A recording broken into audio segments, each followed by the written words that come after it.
দুনিয়াতে আমি বান্দারে হায়াত দিলাম, সময় দিলাম, আমারে ডাকলো না, আমারে ডাকলো না। বান্দা একবার যদি দুনিয়ায় ডাক দিতি 70 বার আমি জবাব দিতাম। আমারে ডাক দিলি না,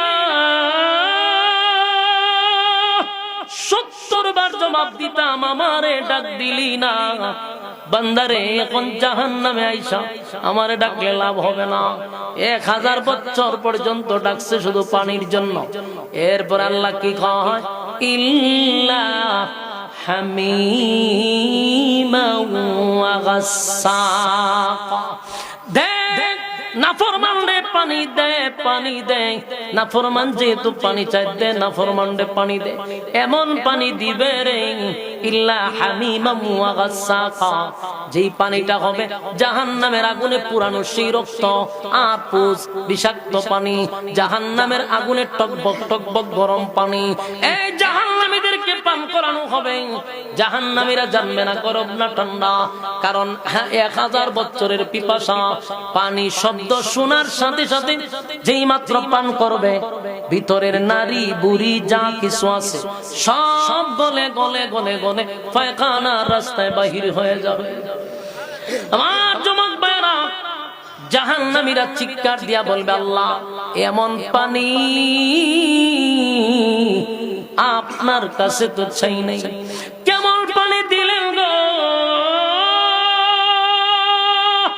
কেমন পানি দিলেন, কেমন পানি দিলেন। আল্লাহ তখন উত্তর দেয়, জাযাআও ওয়াফাকা। এখন বুঝ বান্দা মজা কেমন লাগে। এতক্ষণ পাইলেন শারীরিক কষ্ট, আল্লাহ যখন বলবে মজা বুঝ কেমন লাগে, শুরু হয়ে যাবে মানসিক কষ্ট। এই জন্য যুবক ভাইরা, আল্লাহ যেহেতু দুনিয়ায় থাকতে ওয়াদা দিছে, কানাত লাহুম জান্নাতুল ফিরদাউসি নুজুলা, আল্লাহ আমাদেরকে জান্নাত দিবে, আল্লাহ আমাদেরকে ভিআইপি জান্নাত দিবে। শর্ত হইল কয়টা? আরো জোরে সবাই মিলে। শর্ত হলো 2টা। 1 নাম্বার ঈমান, 2 নাম্বার হলো নেক আমল। ঠিক না বেটি? 2 নাম্বার হলো নেক আমল। এতক্ষণ ঈমান শুনলেন 2 মিনিট, এখন নেক আমল শুনেন। এই যে ভ্যান্ডেলে বসছেন, এই যে আসছেন, আমি যে এতক্ষণ যতগুলা আয়াত আপনাদের সামনে পড়লাম, প্রতিটা হরফে হরফে 10টা করে নেকি আপনাদের আমলনামায় ঢুকছে। প্রতিটা আয়াতে 10টা করে নেকি আমলনামায় ঢুকছে। এটা নেক আমল। নামাজ পড়েন নেক আমল, দান করেন নেক আমল, যে যেই কাজ